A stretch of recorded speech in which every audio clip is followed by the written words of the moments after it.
Hi guys and welcome back to How to Maximize. For today's video, I will show you how to fix Roblox freezing.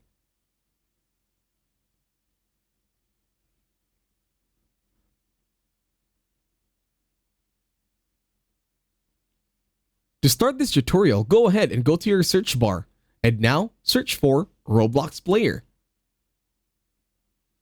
In here, you're going to click on Open File Location.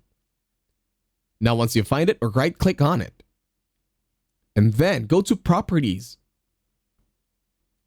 Once you are in Properties, go and click on Compatibility.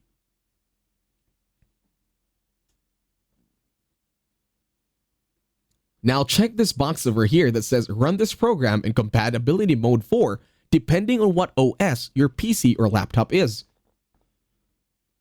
I'm using Windows 8, but it all depends on what your software is, or OS. Then click Apply, then OK.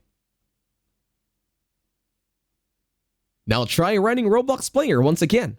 And that's it. Thank you very much for watching. Don't forget to like this video, share, and while you're at it, subscribe to the channel.